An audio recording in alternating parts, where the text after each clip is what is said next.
ഓം നമഃശിവായ. ജ്യോതിഷ രത്നം ചാനലിലേക്ക് ഏവർക്കും സ്വാഗതം. ജാതകത്തിലെ ഗ്രഹനിലയിൽ 5-ാം ഭാവം കൊണ്ട് നമുക്ക് ലഭിക്കുന്ന സൂചനകളെ സംബന്ധിച്ച് ഈ വീഡിയോയിൽ പറയുന്നു. മനസ്സ്, ബുദ്ധി, സന്താനം, മന്ത്രിസ്ഥാനം, പൂർവജന്മ പുണ്യം ഇവയൊക്കെയും 5-ാം ഭാവം കൊണ്ടാണ് പരിശോധിക്കപ്പെടുന്നത്. ഈ ഭാവത്തെ പ്രധാനമായും സന്താനഭാവം എന്ന് പറയുന്നു. ജാതകൻ്റെ സന്താനങ്ങളെ സംബന്ധിച്ചുള്ള സൂചനകൾ ലഭ്യമാകുന്നത് ഗ്രഹനിലയിലെ 5-ാം ഭാവം കൊണ്ടാണ്.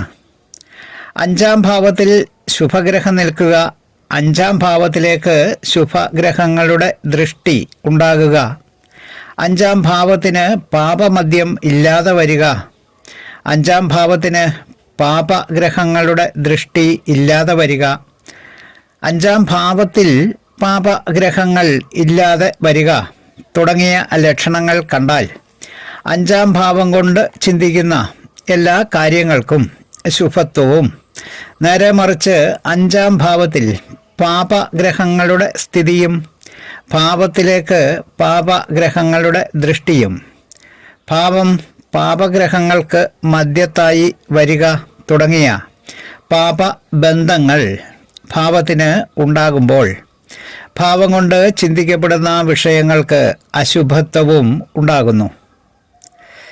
ഈ പറഞ്ഞതൊക്കെ തന്നെ പൊതുവായ കാര്യങ്ങളാണ്. എന്നാൽ 5-ാം ഭാവത്തെ സംബന്ധിച്ച് സൂക്ഷ്മമായി വിശകലനം ചെയ്യുന്നത് എങ്ങനെയെന്ന് പുതിയ ഒരു വീഡിയോയിലൂടെ നമുക്ക് പരിശോധിക്കാം. ജ്യോതിഷ വിഷയങ്ങളോട് താല്പര്യവും വിശ്വാസവും ഉള്ള ഏവരെയും ഒരിക്കൽ കൂടി പുതിയ ഈ വീഡിയോയിലേക്ക് സ്വാഗതം ചെയ്യുന്നു, ക്ഷണിക്കുന്നു. 5-ാം ഭാവം കൊണ്ടും വ്യാഴത്തെ കൊണ്ടും, വ്യാഴം നിൽക്കുന്ന രാശിയിൽ നിന്നും 5ഉം 9ഉം ഭാവങ്ങളെ കൊണ്ടുമാണ് ഒരു ജാതകൻ്റെ പുത്രപ്രാപ്തിയെ, അതായത് സന്താന ലാഭത്തെ സംബന്ധിച്ച് നിരൂപിക്കപ്പെടേണ്ടത്. സ്ത്രീ ജാതകത്തിൽ സന്താനങ്ങളെക്കുറിച്ച് ചിന്തിക്കുന്നത് 9-ാം ഭാവം കൊണ്ടാണ്. എന്നാൽ സ്ത്രീയുടേതായാലും പുരുഷൻ്റേതായാലും സന്താനങ്ങളെക്കുറിച്ച് ചിന്തിക്കുന്നത് 5ഉം 9ഉം ഭാവങ്ങളെ കൊണ്ടായാൽ കൂടുതൽ ഉത്തമം ആയിരിക്കുമെന്ന് ആചാര്യന്മാർ പറയുന്നു.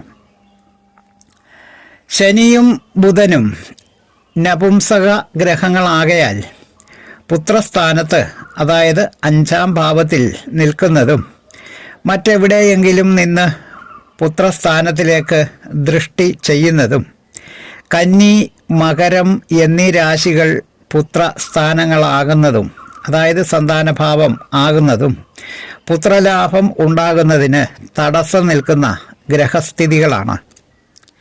5-ാം ഭാവാധിപൻ ശത്രു ക്ഷേത്രത്തിൽ പാപനോട് ചേർന്ന് നിൽക്കുന്നതും പുത്രലാഭം തടയുന്ന ഗ്രഹസ്ഥിതിയാണ്. പുരുഷ ജാതകത്തിൽ ലഗ്നം, ചന്ദ്രൻ, വ്യാഴം ഇവ 3ൻ്റെയും 5-ാം ഭാവം കൊണ്ട് സന്താന ലാഭത്തെക്കുറിച്ച് ചിന്തിക്കാം.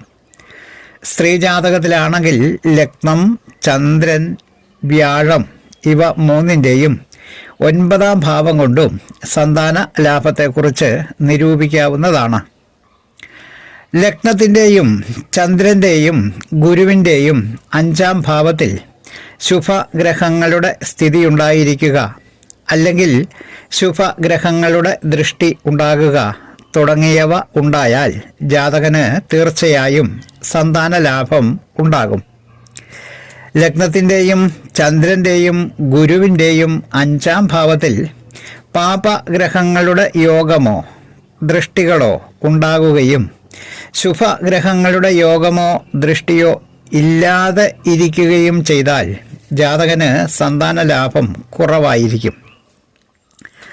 5-ാം ഭാവാധിപൻ 6, 8, 12 തുടങ്ങിയ ദുസ്ഥാനത്ത് നിൽക്കുക, 6, 8, 12 തുടങ്ങിയ ഭാവങ്ങളുടെ അധിപൻ 5-ാം ഭാവത്തിൽ നിൽക്കുക, ഈ ഗ്രഹങ്ങൾക്ക് ബലമില്ലാതിരിക്കുക, ശുഭഗ്രഹ സംബന്ധമില്ലാതിരിക്കുക തുടങ്ങിയ സ്ഥിതികളിലും ജാതകന് സന്താന ലാഭം കുറയുന്നതാണ്. 5-ാം ഭാവം ഓജരാശി ആയിരിക്കുക.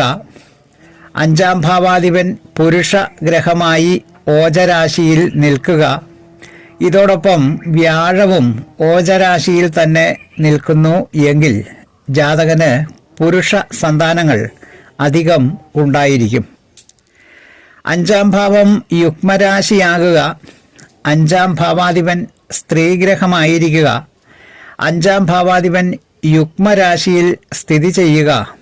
ഇതോടൊപ്പം വ്യാഴവും യുഗ്മരാശിയിൽ നിന്നാൽ ജാതകന് സ്ത്രീ സന്താനങ്ങൾ അധികം ഉണ്ടായിരിക്കുന്നതാണ്. ശനിയും ചന്ദ്രനും 7-ാം ഭാവത്തിൽ നിന്നാൽ പുരുഷ ജാതകത്തിലായാലും സ്ത്രീ ജാതകത്തിലായാലും ജാതകർക്ക് സന്താനയോഗം ഉണ്ടായിരിക്കുകയില്ല. ചൊവ്വയും ശനിയും ശുക്രനും കൂടി ഒരു രാശിയിൽ യോഗം ചെയ്ത് നിന്നാൽ ഗുരുവിൻ്റെ ദൃഷ്ടി ഉണ്ടായിരുന്നാൽ പോലും ജാതകന് സന്താന ലാഭം ഉണ്ടാകുകയില്ല.